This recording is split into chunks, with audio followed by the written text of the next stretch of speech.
Good afternoon, everyone. Let me introduce myself. My name is Pauline Hilongos, and I'm from Group 5, and I was tasked to discuss a certain topic titled Discipline of Members of the Judiciary. So let's start. Amendments to Rule 140 of the Rules of Court, AM number 2189 and C. So, Section 1, Article 11 of the 1987 of Philippine Constitution states that a public office is a public trust and mandates that public officers and employees must at all times be accountable to the people, serve them with utmost responsibility, integrity, loyalty and efficiency, act with patriotism and justice, and lead modest lives. So, pursuant to Section 7, Article 8 of the 1987 Constitution, states that members of the judiciary must be of proven competence, integrity, probity, and independence. And under Section 6 of the same Constitution, the Supreme Court administrative supervision over all courts and the personnel thereof. And under Section 11 states that the Supreme Court has the power to discipline judges of lower courts or order their dismissal by a vote of a majority of the members who actually took part in the deliberations on the issues in the case and voted thereon. Next. So Section 5, Article 8 of 1987 Constitution vests upon the Supreme Court the power to promulgate rules concerning the pleading, practice, and procedure in all courts. In accordance with its constitutional authority, the Supreme Court is empowered to issue or amend the rules for the proper discharge of its administrative and disciplinary functions over all members, officials, employees, and personnel of the judiciary.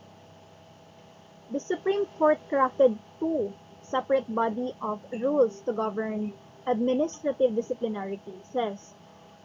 These are Rule 140 of the Rules of Court and the Code of Conduct for Court Personnel, or the CCCP.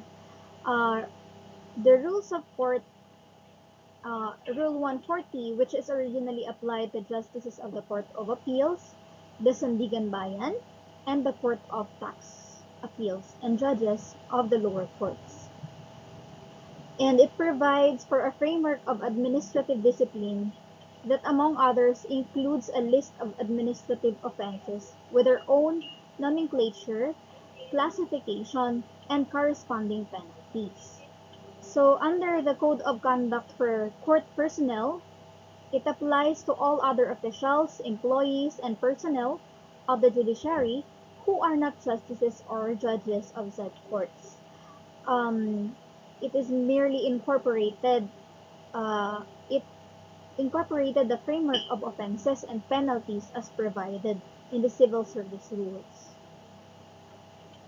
So in resolutions dated October 2, 2018 and July 7, 2020, AM number 1815 SC, the Supreme Court amended Rule 140 by, among others, expanding its coverage to govern administrative disciplinary cases against all members, um, justice and judges, officials, employees, and personnel of the entire judiciary. The amendments introduced under the foregoing resolutions were silent on Rule 140's retroactive application. In the 2021 case of De La Rama versus De Leon, the Supreme Court and Bank adopted a policy which provides that in the interest of a uniform application of charges and imposition of penalties in the administrative cases involving judiciary personnel, it will apply Rule 140 since it is the prevailing rule at present unless the retroactive application of Rule 140 would not be favorable to the employee. The adoption of this policy required a comparative analysis between the prevailing civil service rules at the time of the commission of the offense and the provisions of Rule 140 in every case to determine the proper penalty. The conduct of said comparative analysis in ensuing cases highlighted the various nuances and differences in the structure of the civil service rules and Rule 140. Among others, the latter's lack of explicit provisions on aggravating and mitigating circumstances and parameters of penalty application in instances of multiple infractions charged in a single case, as well as for prior administrative liabilities already adjudicated. The lack of such provisions in Rule 140 has resulted in the inconsistent appreciation of modifying circumstances, as well as the uneven imposition of aggravated or mitigated penalties in previous cases. Senior Associate Justice Estelle M. Perlas Bernabe was assigned by Chief Justice Alexander Sismundo to conduct a comprehensive review and revision of this Rule 140, which is envisioned to institutionalize a complete, streamlined, and updated administrative disciplinary framework for the entire judiciary that is wholly independent from the civil service rules, harmonizes existing jurisprudence, and is uniformly applicable to all cases regardless of when the infractions are committed. So now, therefore, acting on the recommendations of Senior Associate Justice Perlas Bernabe, taking into account the suggestions of the members of the court, the Office of the Court Administrator, and the Judicial Integrity Board, the Supreme Court, sitting in bank, resolves to further amend Rule 140 of the Rules of Court accordingly. So let's now discuss the Rule 140. Discipline of members, officials, employees, and personnel of the judiciary. So Section 1, how instituted. Motu proprio against those who are not members of the Supreme Court. Proceedings for the discipline of the presiding justices and associate justices of the Court of Appeals, the Sandigan Bayan, the Court of Tax Appeals, the Sharia High Court, and judges of the first and second level courts, including the Sharia district or circuit courts, as well as the officials, employees, and personnel of said courts and the Supreme Court, including the Office of the Court Administrator, the Judicial Integrity Board, the Philippine Judicial Academy, and all other offices created pursuant to law under the Supreme Court's supervision may be instituted motu proprio. It is by either the Supreme Court with the Judicial Integrity Board or by the Judicial Integrity Board itself on the basis of records, documents, or newspaper or media reports or other papers duly referred or endorsed to it for appropriate action or on account of any criminal action filed in or a judgment of conviction rendered by the Sandigan Bayan or by the regular or special courts, a copy of which shall be immediately furnished to the Supreme Court and the Judicial Integrity Board. And by complaint against those who are not members of the Supreme Court, the disciplinary proceedings against those mentioned in Section 1 of this rule may also be instituted with the Judicial Integrity Board by any interested person, either by way of a verified complaint supported by affidavits of persons who have personal knowledge of the facts alleged therein, or by authentic documents which may substantiate its allegations, or by way of an anonymous complaint, provided that its material averments may be readily verified and or substantiated by competent evidence, including public records. In every case, the written verified. So, in every case, the written verified or anonymous complaint shall state clearly and concisely the imputed acts and or omissions constituting the administrative offense or offenses listed under sections 14 to 16 of this rule. If the verified or anonymous complaint is filed directly with the Supreme Court, the same shall be referred by the Supreme Court to the Judicial Integrity Board or the JIB as if it was originally filed before it, reckoned from the date the Judicial Integrity Board receives the complaint. So number 3, by complaint against members of the Supreme Court, complaints involving graft and corruption and violations of ethical standards, including anonymous complaints against members of the Supreme Court, shall be filed directly with the Supreme Court and shall be consequently referred to its Committee on Ethics and Ethical Standards. The said committee shall be responsible for preliminary investigating and submitting its findings and recommendations to the Supreme Court en banc, in accordance with its own internal rules, which may adopt any of the procedures herein set forth. If the complaint is filed directly with the Judicial Integrity Board, the same shall be referred by the JIB to the Supreme Court as if it was originally filed before it, reckoned from the date the Supreme Court receives the complaint. So, the following provisions of the old Rule 140 are consolidated in this new provision, considering that they all pertain to the institution of disciplinary proceedings. Namely, the old Section 1 on how to institute proceedings via a complaint. Next, the old Section 2 on the requisites of a valid complaint. And the old Section 4 on the instances when the Supreme Court may initiate the proceedings motu proprio. The old Section 6 on the instances when the Judicial Integrity Board may institute complaints on account of a criminal action or conviction against any of those mentioned in the new Section 1, and the old Section 7 on the referral of complaints to the JIB by the Supreme Court in instances where such complaint was lodged before the latter.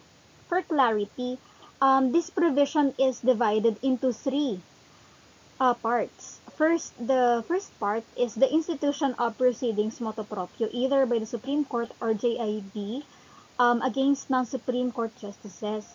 Second one is the institution of proceedings via the filing of a complaint by any interested person against non-Supreme Court justices.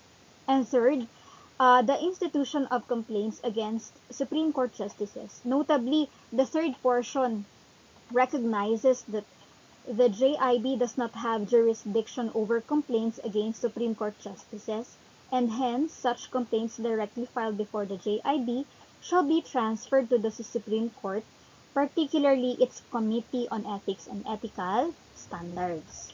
So let's proceed to Section 2, Effect of Death, Retirement, and Separation from Service to the Proceedings.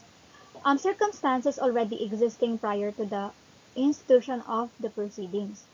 Disciplinary proceedings may not be instituted against a member, official employee, or personnel of the judiciary who has already died, retired, or otherwise separated from service, if such proceedings have been instituted notwithstanding the foregoing circumstances.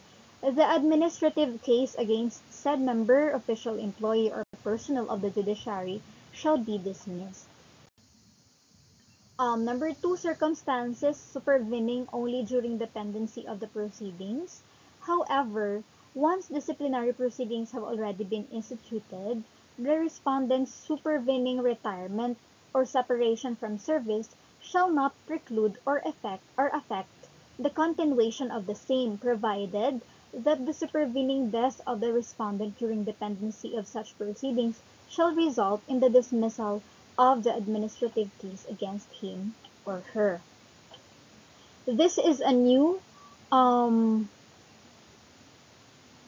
provision added to the incorporate in Rule 140, the recent pronouncements pertaining to the court's administrative jurisdiction over respondents who have died, retired, or otherwise separated from service. In this regard, case law states, among others, that for the court to acquire jurisdiction over an administrative proceeding, the complaint must be filed during the incumbency of the respondent public official or employee. This is because the filing of an administrative case is predicated on the holding of a position or office in the government service. However, once jurisdiction has attached, the same is not lost by the mere fact that the public official or employee was no longer in office during the pendency of the case. B. The cessation from office of respondent by resignation or retirement. Neither warrants the dismissal of the administrative complaint filed against him while he was still in the service, nor does it render said administrative case moot. And the third one, in contrast, the death of respondent before the final resolution of the case is a cause for its dismissal. Otherwise stated, the non-dismissal of a pending administrative case in view of the death of the respondent public servant is a transgression of his or her constitutional rights to due process and presumption of innocence. So Section 3, Initial Action. Proceedings initiated motu proprio. In disciplinary proceedings initiated motu proprio by the Supreme Court or the Judicial Integrity Board, the respondent shall be served with a copy of the records, documents, newspaper or media reports or other papers used as basis for the disciplinary action within 10 calendar days from notice or within any extended period granted by the Judicial Integrity Board not exceeding 30 days, calendar days. The respondent shall be required to file his or her verified answer or comment thereon, which may be supported by affidavits or persons who have personal knowledge of the facts alleged, and or by documents which may substantiate respondent's defenses. Number 2, proceedings initiated by complaint. If the Judicial Integrity Board finds that the verified or anonymous complaint is sufficient in form and substance, the respondent shall be served with a copy thereof, including its attachments, within 10 calendar days from notice or within any extended period granted by Judicial Integrity Board, not exceeding 30 calendar days. The respondent shall be required to file with the Judicial Integrity Board his or her verified answer or comment thereon, which may be supported by affidavits of persons who have personal knowledge of the facts alleged, and by documents which may substantiate, again, the respondent's defenses. If the verified or anonymous complaint is not sufficient in form and substance, it shall be dismissed. Moreover, if the complaint prima facie appears to be baseless and was filed only to harass or embarrass the respondent or to unduly delay the release of retirement benefits in case of his or her impending compulsory retirement, the complainant shall be required to show cause why he or she could not be cited in contempt. Furthermore, if the complainant is a lawyer, he or she shall also be required to show cause um, sorry,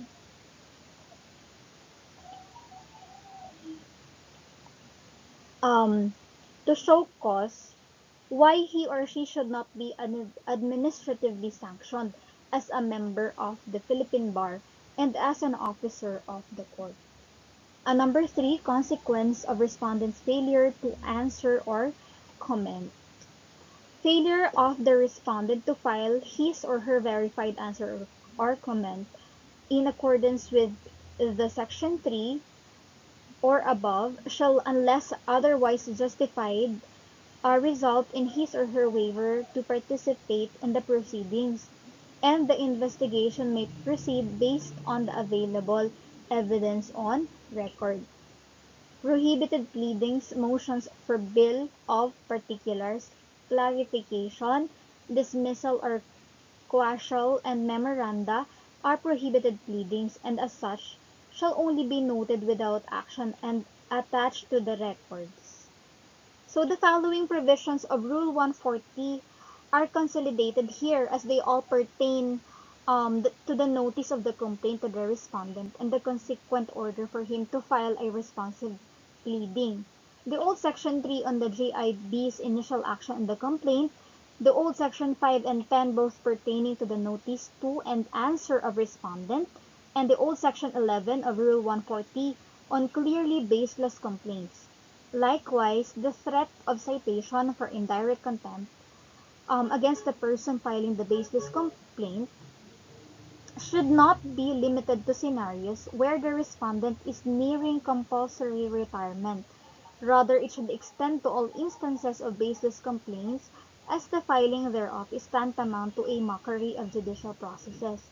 Relatedly, the periods stated in the old Section 11 of Rule 140 are deleted because the same seem to unduly limit the determination of whether or not the filing of the complaint is merely to delay the release of retirement benefits.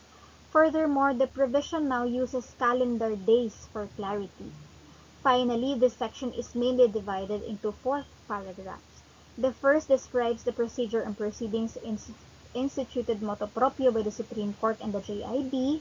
The second describes the procedure in proceedings instituted via a complaint.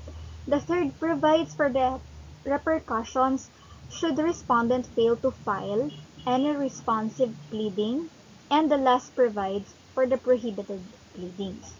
Section 4, administrative case considered as disciplinary actions against members of the Philippine Bar. An administrative case against any of those mentioned in Section 1 of this rule shall also be considered as a disciplinary action against him or her as a member of the Philippine Bar, provided that the complaint specifically states that the imputed acts or omissions therein likewise constitute a violation of the lawyer's oath, the code of professional responsibility, the canons of professional ethics, or such other forms of breaches of conduct that have been traditionally recognized as grounds for the discipline of lawyers. If the complaint fails to include such specific statement, or if the disciplinary proceedings are instituted motu proprio, the respondent in the interest of due process must first be required to show cause in this respect before he or she is likewise disciplined as member of the Philippine Bar, as may be warranted by the circumstances of the case. The disciplinary action against the respondent as a member of the Philippine Bar shall be docketed as a separate administrative case, but shall be jointly threshed out in and consolidated with the investigation of the administrative complaint against him or her as a member, official, employee, or personnel of the judiciary. The Judicial Integrity Board shall include its findings on said disciplinary action in the report submitted to the Supreme Court pursuant to Sections 10 and 11 of this rule.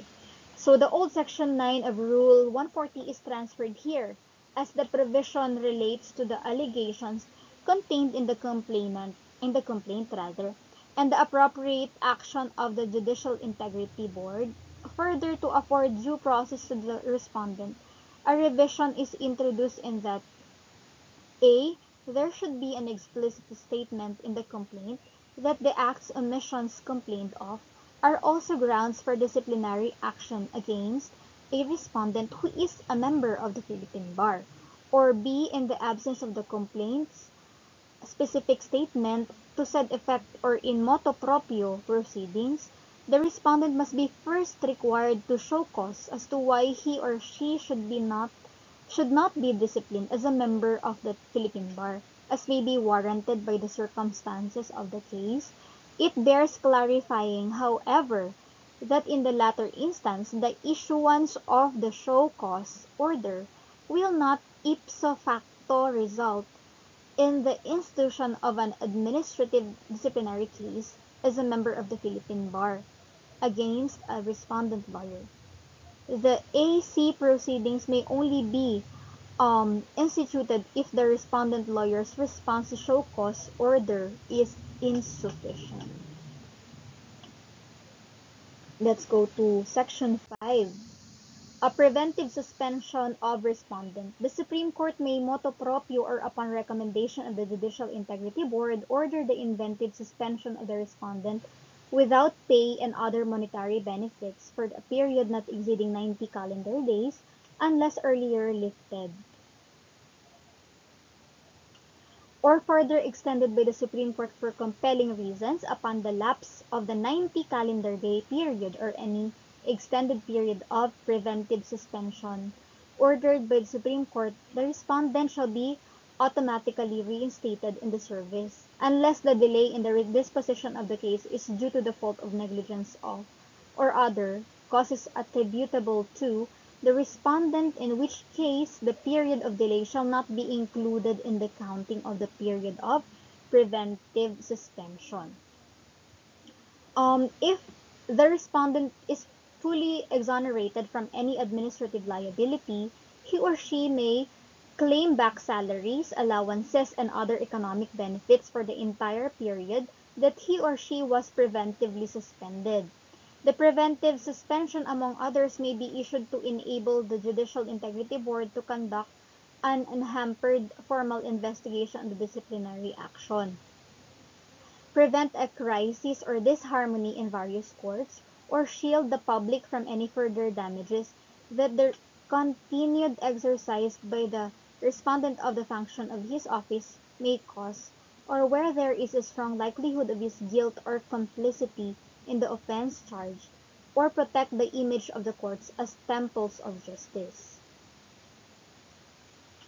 The following amendments are made to the old Rule 140 provision on preventive suspension.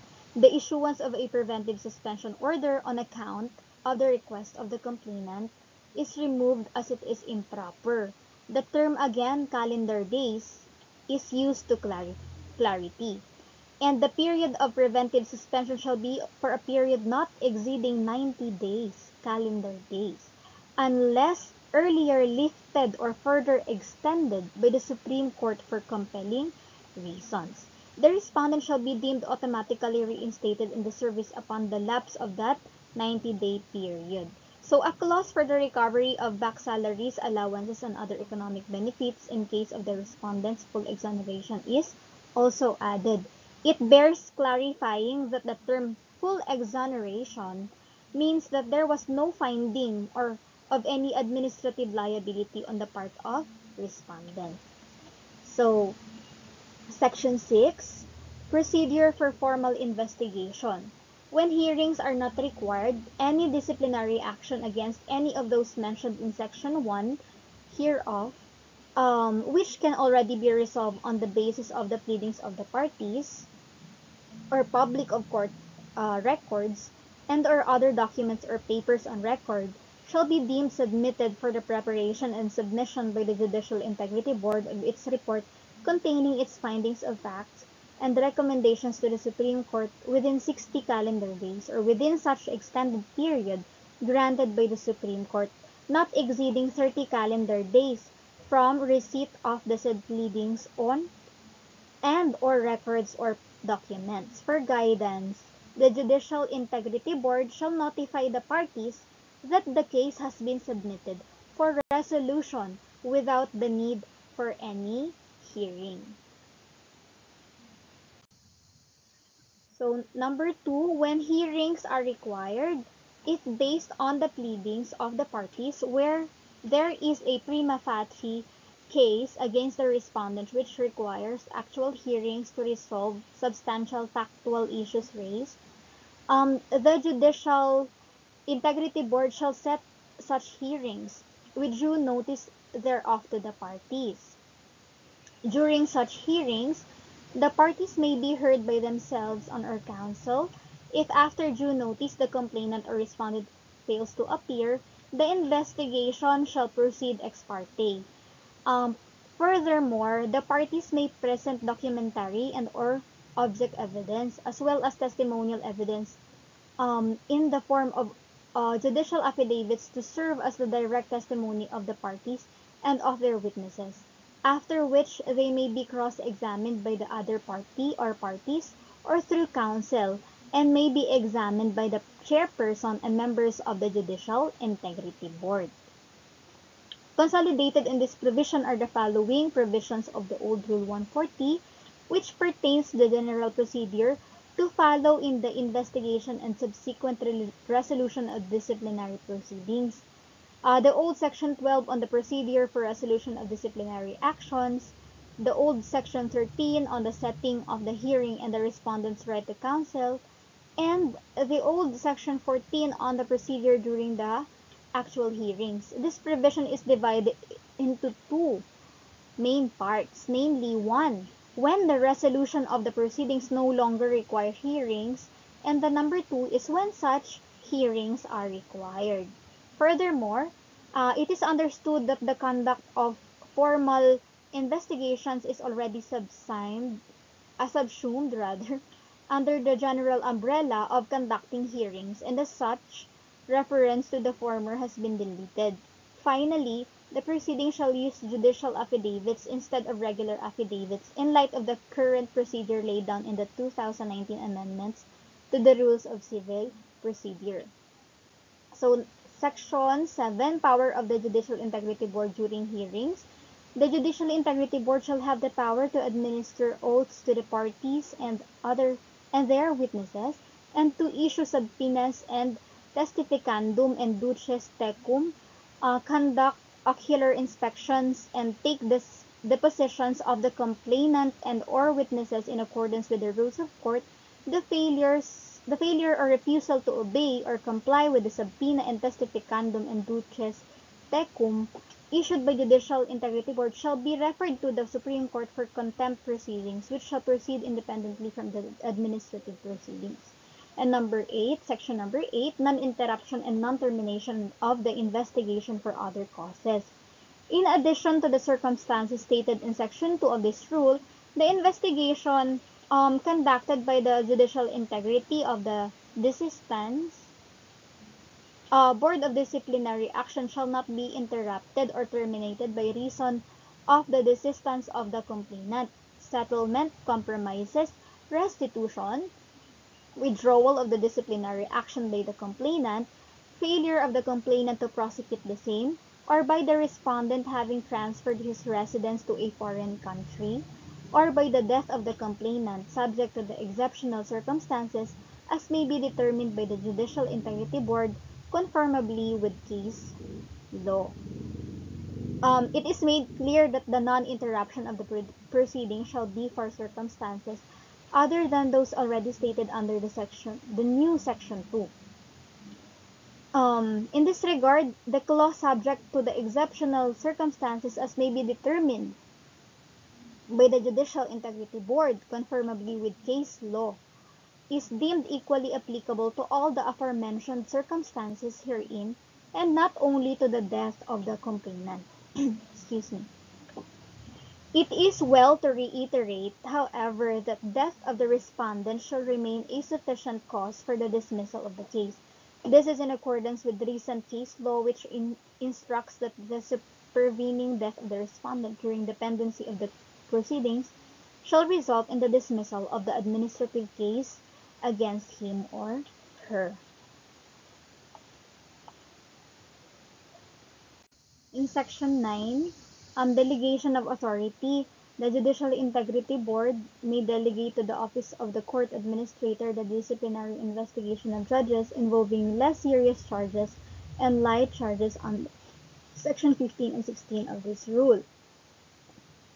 So these are the following under the Judicial Integrity Board: Committee on Ethics and Special Concerns of the Court of Appeals or presiding justice thereof, as provided for in the procedure in administrative case of the Court of Appeals, Committee on Ethics of the Sandigan Bayan, Committee of the Court of Appeals on Employees' Rule of Discipline. The Judicial Integrity Board may also delegate the conduct of disciplinary investigation and hearings of administrative cases likewise, involving yung less serious charges and light charges against court officials and employees. The old Section 20 of Rule 140 is transferred here because this relates to the conduct of investigation and hearings. However, the termination of the delegated power to the appropriate committee or office in its submission of report and recommendations to the Judicial Integrity Board are deleted as they are better placed in the succeeding sections. So let's proceed to Section 10. Section 10, termination of the investigation. The Judicial Integrity Board shall terminate its investigation within 90 calendar days from the date of the first hearing conducted or within such extended period granted by the Supreme Court not exceeding 30 calendar days. If the Judicial Integrity Board delegates the conduct of investigation to a committee or office as stated in the Section 9 of this rule, said committee or office shall terminate its investigation within 60 calendar days from the date of delegation or within any extended period granted by Judicial Integrity Board not exceeding 30 calendar days and accordingly submit its report to the latter. So the clause of the termination of hearings in cases of delegated conduct of investigation and the hearings is transferred here finally. The term its commencement is replaced with the first hearing conducted and the term calendar days is used for clarity. So Section 11, report of the Judicial Integrity Board to the Supreme Court when hearings are required. Same, within 60 calendar days from the date of the first hearing conducted or within such extended granted by the Supreme Court not exceeding 30 calendar days. The Judicial Integrity Board shall submit to the Supreme Court its written report thereon containing its findings of facts and recommendations. The clause in the submission of written reports in case of delegated conduct of investigations and hearings is transferred. And again, the word or the term calendar days is used for clarity. So Section 12, action of the Supreme Court. The Supreme Court shall take such necessary action in the report as may be warranted by the facts and the law, the rules of court as well as the issuances of the Supreme Court and its internal rules. A copy of the decision of resolution of the Supreme Court shall be attached to the official records of the respondent, whether in the office of the Court Administrator, the Office of Administrative Services in the Supreme Court, or in other similar offices in other courts. If the respondent is a lawyer, such copy shall be furnished to the Office of the Bar Confidant, Office of the Court Administrator, and the Integrated Bar of the Philippines. Additional phrases are added to clarify the offices, which must be furnished with copies of the ruling of the Supreme Court. Section 13, classification of charges. Administrative charges are classified as serious, less serious, or light. Section 14, serious charges. Serious gross misconduct constituting violations of the Code of Judicial Conduct or the Code of Conduct for Court Personnel.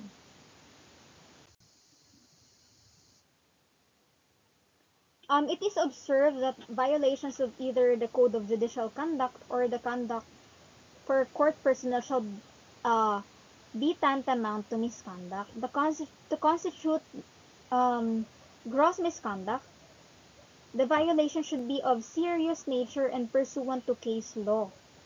It must involve the elements of corruption, clear intent to violate the law, or flagrant disregard of the established rules that must be manifest and established by substantial evidence. Finally, any reference to the Civil Service Commission rules should already be deleted in order to signal that the Supreme Court is already moving away from reference to CSC rules in light of the establishment of a framework of discipline for the judiciary through this amended Rule 140. Besides, reference to CSC rules has become unnecessary because grave offenses under CSC rules which are applicable to the judiciary are already incorporated herein. Example, gross neglect of duty. So letter B, bribery, direct and indirect violations of the Anti-Graft and Corrupt Practices Act, Republic Act number 3019. So the charges for violations of the Anti-Graft and Corrupt Practice Law is grouped together with bribery in light of their similar nature. So C, serious dishonesty. Dishonesty has been defined as the concealment or distortion of truth, which shows lack of integrity or a disposition to defraud, cheat, deceive, or betray, and an intent to violate the truth. To be punishable by dismissal, the dishonesty rather, must be serious or determined by the court under the circumstances of the case. Similarly, in Committee on Security and Safety, Court of Appeals versus Janko of 2015, a security guard who fixed the entries in the computer printed liquidation rather computer printed liquidation report was found to have not committed serious dishonesty, considering that he merely acted under the compulsion of a superior, and the court found him liable only for less serious dishonesty, noting that his act demonstrates an absence of bad faith and that he had no prior intent to commit any dishonest conduct. And letter D, gross neglect of duty in the performance of non-performance of official functions. Gross neglect of duty is added to the enumeration of serious charges. Case law states that gross neglect of duty or gross negligence refers to negligence characterized by the want of even slight care or by acting or omitting to act in a situation where there is a duty to act, not inadvertently but willfully and intentionally, with a conscious indifference to the consequences insofar as other persons may be affected. So this offense also covers gross inefficiency, considering the case law instructs that gross inefficiency is closely related to gross neglect, for both acts involve specific acts or omission on the part of respondent, resulting in damage. Case law likewise provides that a judge undue delay in resolving matters before his or her sala constitutes gross inefficiency. In this regard, it should be highlighted that the offense, undue delay in rendering a decision or order or in transmitting the records of the case, which is technically a form of negligence, may now be subsumed under either gross neglect of duty under this provision or simple neglect of duty, which is now part of the enumeration for less serious charges, depending on the attendant circumstances of the case. So, E, knowingly rendering an adjust judgment or order. A judge's mere error in the interpretation or application of the law per se will not warrant the imposition of an administrative sanction against him, for no one is infallible. Good faith and absence of malice, corrupt motives, or improper consideration are sufficient defenses that will protect a judicial officer from the charge of rendering an unjust decision. So, commission of a crime involving moral turpitude. The 2017 rules on an administrative case in the civil service has the counterpart offense of conviction of a crime involving a moral turpitude. Here, the term conviction is changed to commission because the former tends to imply that a final conviction before the criminal courts is required before a respondent may be charged with this offense. The court has discussed that to sustain a finding of administrative culpability, only substantial evidence is required. As such, if there is already substantial evidence to support the finding that a respondent has committed a crime involving moral turpitude, then it should be enough to find him administratively liable for this offense. Besides, the new Section 1 explicitly provides that mere institution of a criminal action against a respondent is sufficient basis to institute motu proprio proceedings against him or her.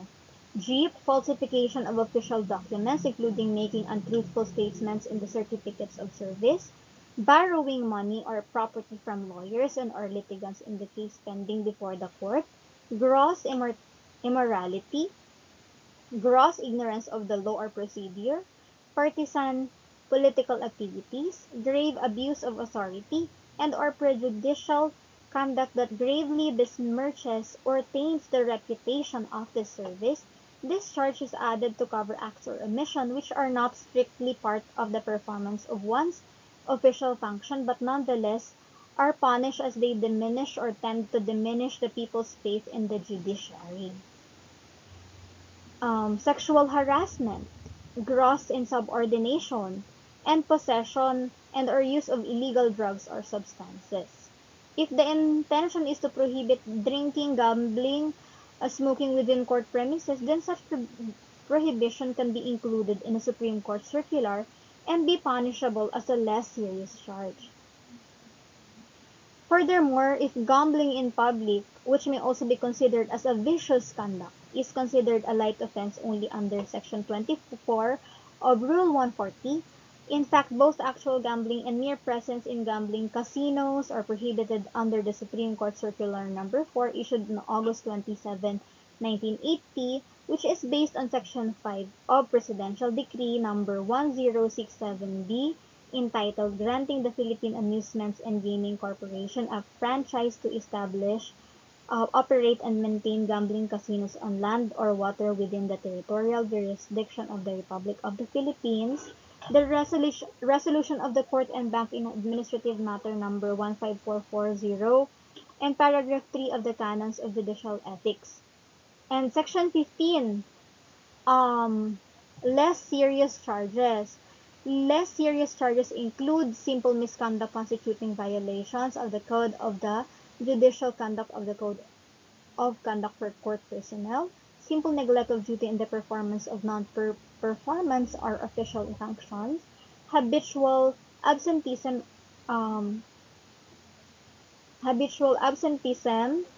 or tardiness. Alright.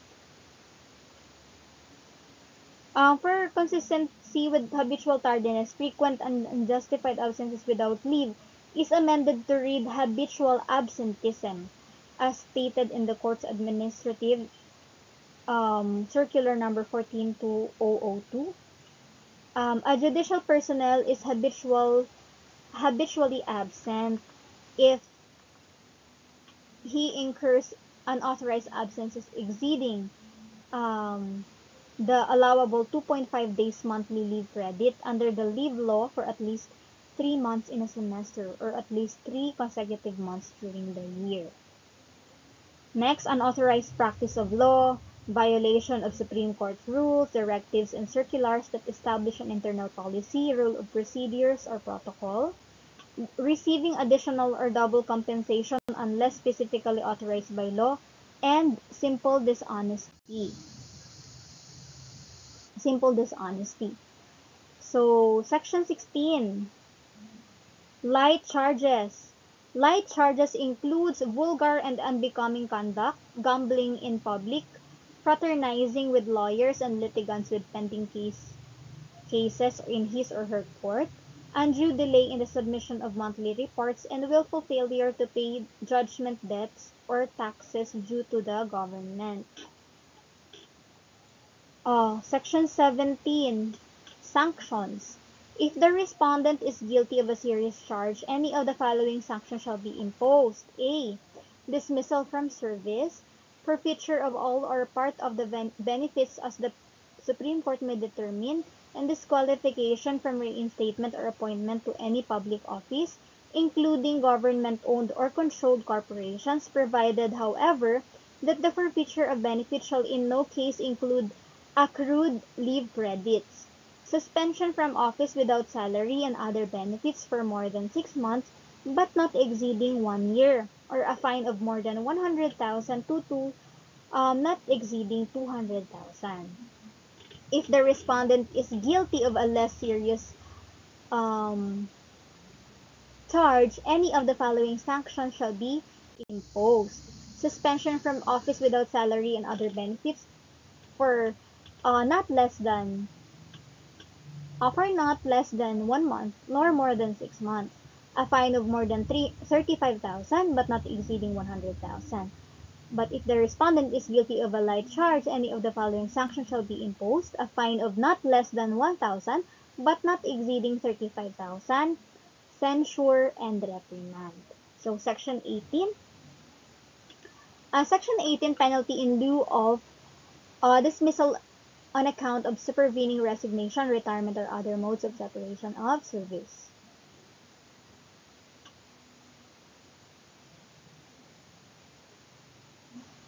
Forfeiture of all parts of the benefits as the Supreme Court may determine, and disqualification from reinstatement or disappointment to any public office, including government-owned or controlled corporations, provided, however, that the forfeiture of benefits shall in no case include accrued leave credits and or fined as stated in Section 17 of this rule. Section 19, modifying circumstances. In determining the appropriate penalty to be imposed, the court may, in its discretion, appreciate the following mitigating and aggravating circumstances. Mitigating circumstances: 1. First offense. B. Length of service of at least 10 years with no previous disciplinary record where respondent was meted with an administrative penalty. Exemplary performance, humanitarian consideration, and other analogous circumstances. Aggravating circumstances: finding of previous administrative liability where a penalty is imposed regardless of nature and or gravity. Length of service facilitated the commission of the offense, employment of fraudulent means to conceal the offense, and other analogous circumstances.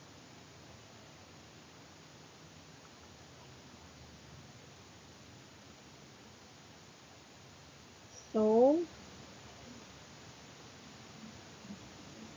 section 20, manner of imposition. If one or more aggravating circumstances and no mitigating circumstances are present, the Supreme Court may impose the penalties of suspension or fine for a period or amount not exceeding double of the maximum um, prescribed prescribed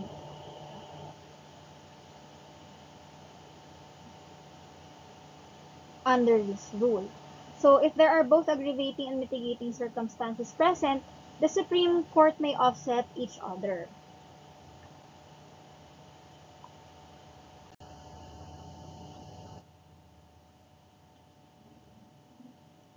So Section 21 is penalty for multiple offenses. If the respondent is found liable for more than one offense arising from separate acts or omissions in a single administrative proceeding, the court shall impose separate penalties for each offense should the aggregate of the imposed penalties exceed 5 years of suspension or 1 million in fines. The respondent may, in the discretion of the Supreme Court, be meted with the penalty of dismissal from service, forfeiture of all part of the benefits as may be determined, and disqualification from reinstatement or appointment to any public office, including government-owned or controlled corporations, provided, however, that the forfeiture of benefits shall in no case include accrued leave credits. On the other hand, if a single act omission constitutes more than one offense, the respondent shall still be found liable for all such offenses, but shall nonetheless only be meted with the appropriate penalty for the most serious offense.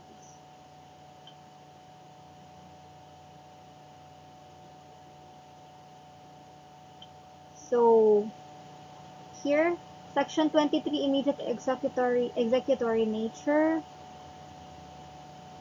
Yeah, Section 22, payment of fines. Executory nature, decisions or resolutions pronouncing the respondent's administrative liability are immediately executory in nature. The respondent, upon receipt of such decision or resolution, shall immediately serve the penalty indicated therein. In case of suspension, he or she shall formally manifest to the court that his or her suspension has started within 5 calendar days upon receipt of the decision or resolution. Upon completion of service of the penalty of suspension, the presiding justice in case of the Court of Appeals, Sandigan Bayan, or the Court of Tax Appeals, or the executive judge, where the respondent is assigned or stationed in case of the first and second level courts, shall issue a certification that the penalty of suspension has been served by the respondent. The certification shall be submitted to the Supreme Court. So Section 24, retroactive effect. All the foregoing provisions shall be applied to all pending and future administrative cases involving the discipline of members, officials, employees, and personnel of the judiciary, without prejudice to the internal rules of the Committee on Ethics and Ethical Standards of the Supreme Court insofar as complaints against members of the Supreme Courts are concerned. Jurisprudence provides that, as a rule, all laws are prospective in application unless the contrary is expressly provided, or unless the law is procedural or curative curative in nature. Um, Section 25, repealing clause. Any resolution, circular, or administrative order issued by the Supreme Court inconsistent herewith is deemed modified or repealed. So, Section 26, effectivity clause.